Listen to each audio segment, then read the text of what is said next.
Series নির্ধারণী টি-20তে বাংলাদেশের batting বিপর্যয়। আমিরাতের বিপক্ষে টস হেরে এখন পর্যন্ত টাইগারদের সংগ্রহ 8 উইকেটে 98 রান।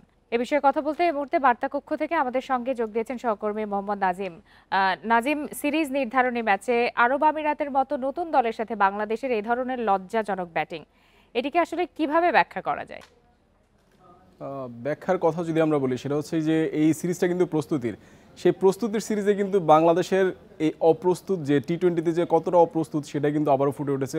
ব্যাটিং বিপর্যয়ের কথা বলছিলেন, যেটা হচ্ছে যে আপনার প্রথম 2 ম্যাচে কিন্তু আপনার তেমন একটা ব্যাটিংয়ে চাপ বোধ করা যায়নি, কারণ আপনার উইকেটে আপনার প্রথম ম্যাচে যেমন সেঞ্চুরি করেছিলেন ইমন, বাকিরা তেমন একটা সঙ্গ দিতে পারেনি, কিন্তু দ্বিতীয় ম্যাচেও মোটামুটি ভালো করেছিলেন দলীয় পারফরমেন্সে সবাই।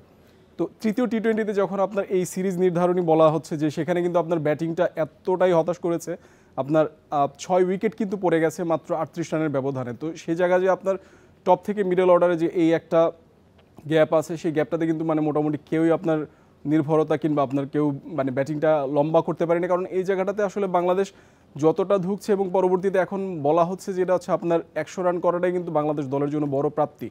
তো আরব আমিরাতের সাথে সাথে আসলে যে আপনার সহযোগী দেশ, তাদের সাথে আমরা যেভাবে খেলার কথা কিংবা যেভাবে খেলার ধরনটা যেরকম থাকা উচিত ছিল, সেটা কিন্তু মাঠে তেমন কিছুই দেখা যায়নি, কারণ আপনার ব্যাটিংয়ের মানে আপনার বলতে গেলে লিটন থেকে শুরু করে বাকি মাহেদি কিংবা আপনার শামীম, যাদের দিয়ে আশা করা হচ্ছিল যে তারা ভালো কিছু করবেন, সেই জায়গাটাতে তারা হতাশ করেছেন। এবং পরবর্তীতে এখন শুধু জাকের আলী অনেকেই আছেন হয়তোবা কিছুটা মানসম্মত কিছু একটা স্কোর, যেটা হচ্ছে বোলারদের জন্য হয়তোবা ভালো কিছু কিংবা লড়াইয়ের জন্য কিছুটা হলেও হয়তোবা তার কাছ থেকে কিছু ব্যাটিং আশা করা যায়, কারণ এই উইকেট আপনার পরবর্তীতে যখন আপনার বোলিং করতে হবে বাংলাদেশকে, সেই আমরা প্রথম 2টা টি-20তেও দেখেছি যে আসলে বল গ্রিপ করা থেকে শুরু করে বেশ কিছু মানে বোলারদের জন্য একটু বেশি ভোগান্তি পোহাতে হয়, কারণ আপনার দ্বিতীয় যখন বোলিং সেশনে আসবে বাংলাদেশের জন্য, তখন কিন্তু আপনার সেখানে শিশিরের একটা প্রভাব থাকে। তো সেই জায়গাটা আসলে বাংলাদেশের বোলারদের জন্য তেমন কিছু চ্যালেঞ্জ তো থাকবেই, কারণ আপনার হাসান হয়তোবা দলে ফিরেছেন, তো তার উপর কিছু আরব আমিরাতের ব্যাটিং লাইন আপ খুবই শক্ত, আমরা গত 2 ম্যাচেও দেখেছি। সেক্ষেত্রে বাংলাদেশের তো অনেক কিছু মনে হয় শেখার আছে আরব আমিরাতের কাছ থেকে।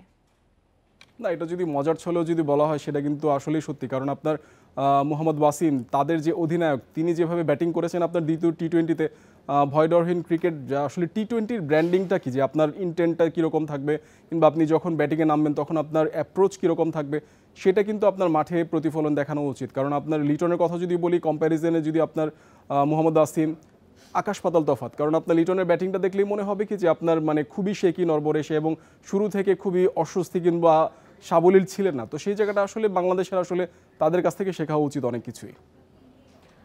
বাংলাদেশ আরব আমিরাত ম্যাচ নিয়ে কথা বলছিলেন সহকর্মী মোহাম্মদ নাজিম।